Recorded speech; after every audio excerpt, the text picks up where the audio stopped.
तो दोस्तों, एक कहानी सुनाता हूँ। 15 मई को देश की सबसे बड़ी अदालत सुप्रीम कोर्ट में खुद चीफ जस्टिस ऑफ इंडिया एक केस सुन रहे थे और बातों बातों में ही उन्होंने कुछ यंगस्टर्स को कॉकरोच और सोसाइटी के पैरासाइट्स कह दिया। अब ये बात बाहर आई और सोशल मीडिया पर आग लग गई।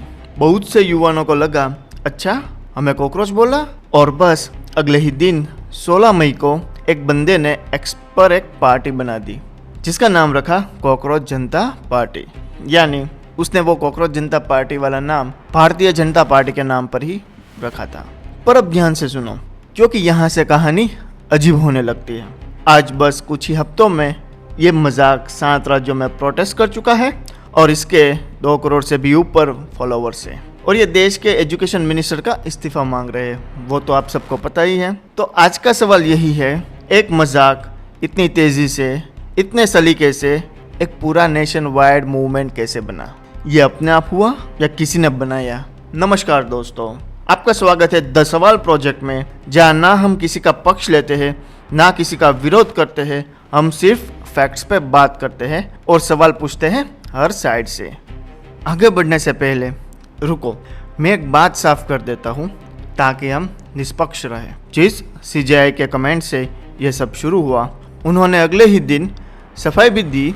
उन्होंने कहा, मेरी बात गलत समझी गई है। मैं देश के युवाओं को नहीं, उन लोगों की बात कर रहा था जो फेक और बोगस डिग्री लेकर प्रोफेशन में घुस जाते हैं। और उन्होंने युवाओं को विकसित भारत का स्तंभ बताया, तो उनकी साइड भी रिकॉर्ड पर है। पर तब तक खेल शुरू हो चुका था। अब इसी मूवमेंट की रफ्तार देखो, यही सबसे बड़ी चौंकाने वाली बात है। लॉन्च हुआ 16 मई को, 24 घंटे के अंदर एक्स पर 15,000 से भी ज़्यादा फॉलोवर्स हो चुके थे। फिर इंस्टाग्राम पर सिर्फ 78 आवर्स में 30 लाख फॉलोवर्स हो चुके थे। और सुनो, 5 दिन के अंदर 1 करोड़ के पार, यानी बीजेपी के ऑफिशियल इंस्टाग्राम अकाउंट से भी आ गए। और 22 मई तक 2 करोड़ से ऊपर। ये सारे आंकड़े अप्रोक्सीमेट है, पर तस्वीर साफ है। और सिर्फ ऑनलाइन ही नहीं, लोग सड़कों पर भी निकलने लगे, कॉकरोच की कॉस्ट्यूम पहनकर प्रोटेस्ट और सफाई अभियान करने लगे। और ये हो गया ऑनलाइन से सड़क तक, बस कुछ ही दिनों में। अब तुम ही सोचो, क्या कोई चीज़ सच में अपने आप इतनी तेज़ी से फैलती है, या इसके पीछे कोई सोची समझी प्लानिंग है, या कोई प्रोफेशनल टीम है? मैं जवाब नहीं दे रहा, बस पूछ रहा हूँ। और जवाब का एक सिरा शायद मिलता है। इस मूवमेंट को शुरू करने वाला बंदा कौन है? उसका नाम है अभिजीत दीपके। अब तुम सोचोगे कोई आम बेरोजगार लड़का होगा, पर नहीं। इस आदमी ने बोस्टन यूनिवर्सिटी से पब्लिक रिलेशंस में मास्टर्स किया है। ये एक पॉलिटिकल कम्युनिकेशन स्ट्रेटेजिस्ट है, यानी इनका काम यही है कि पॉलिटिकल कैंपेन को डिज़ाइन करना, नैरेटिव बनाना और धारणा बनाना। और ये 2020 से 2023 तक आम आदमी पार्टी के साथ काम कर चुका है। ये आम आदमी पार्टी के लिए सोशल मीडिया मीम्स और दिल्ली इलेक्शन के लिए मीम्स बनाता था। अब रुको और सोचो, एक मूवमेंट जो खुद को आम बेरोजगार और आलसी लोगों का बता रहा है, उसको लॉन्च किया है एक ट्रेंड, प्रोफेशनल और पॉलिटिकल स्ट्रेटेजिस्ट ने।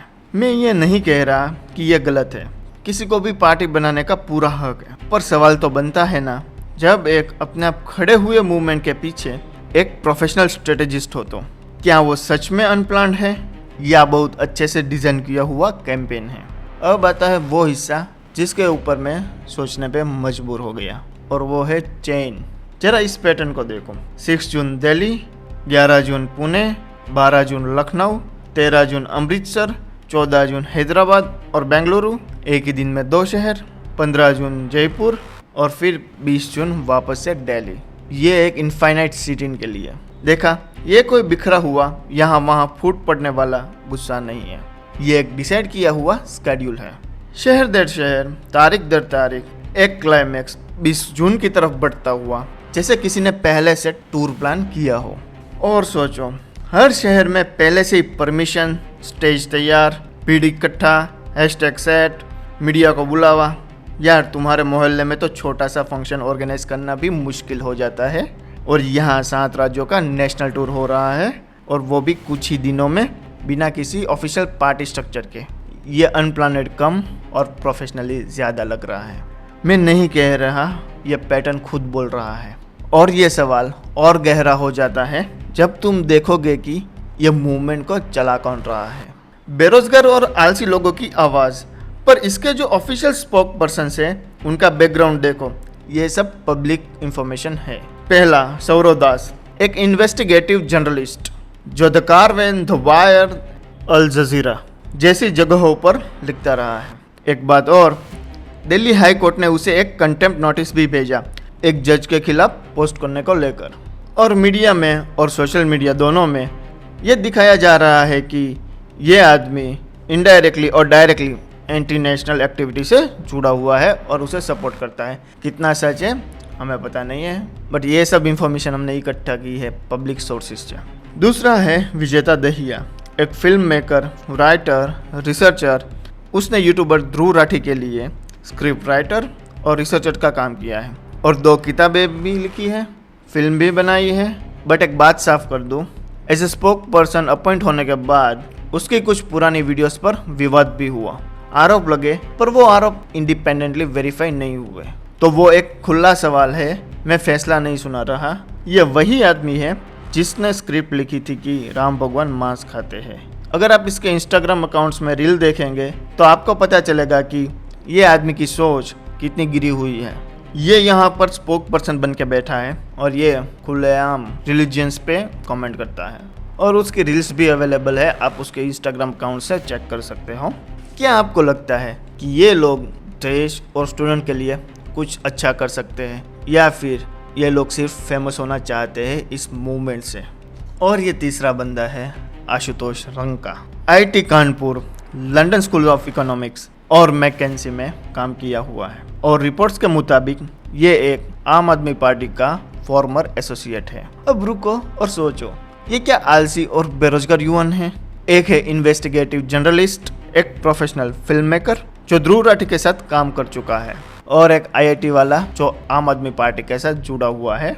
और इनमें फाउंडर दीपके को मिलाकर 2 आम आदमी पार्टी के कनेक्शन है। मैं किसी को गलत नहीं कह रहा, ये सब अपने अपने फील्ड में काबिल लोग हैं, पर सवाल वही है, एक आम बेरोजगार युवानों का नेचुरल मूवमेंट को चला रही है इतनी प्रोफेशनल, ऑर्गेनाइज्ड और एक खास दिशा वाली टीम। ये अपने आप बना या किसी ने बनाया, वो आपको डिसाइड करना है इस पूरी वीडियो को देख के। और एक बात जो इसे और इंटरेस्टिंग बनाती है, शुरू में ही इस बैठी बिठाई पार्टी के 2 बड़े नेताओं ने खुलकर सपोर्ट किया। टीएमसी सांसद महुआ मोइत्रा और कीर्ति आजाद, दोनों ओपोजिशन से। यहाँ पर ध्यान देने वाली बात यह है कि ये लोग मेंबर्स नहीं बने क्योंकि कॉकरोच जनता पार्टी कोई रजिस्टर्ड पार्टी है नहीं और ये एक सोशल मीडिया पर सपोर्ट था। और सीजेपी ने महुआ को वेलकम करते वक्त क्या कहा था, जो इलेक्शन रिग करते हैं और कम्युनल नफरत फैलाते हैं वही असली एंटी नेशनल है। तुम डेमोक्रेसी की फाइटर हो, और वो है एकदम साफ पॉलिटिकल बयान। और इनका अपना रूल भी देखो,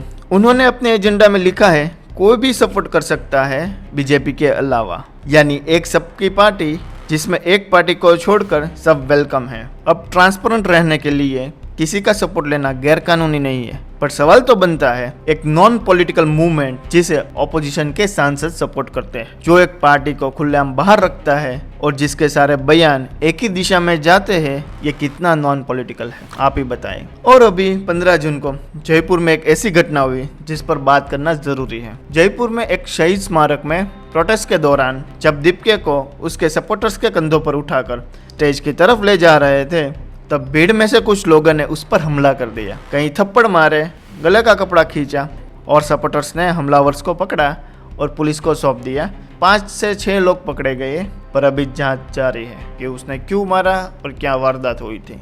अब यहाँ मैं बिल्कुल साफ हूँ, किसी पर भी हमला, चाहे वो कोई भी हो, वो पूरी तरह से गलत है। हिंसा किसी भी समस्या का हल नहीं है, ये कभी सही नहीं कहा जा सकता। पर एक बात पर गौर करने की जरूरत है। हमले के तुरंत बाद दीपके ने एक्स पर लिखा, हमला डर और कायरता की निशानी है।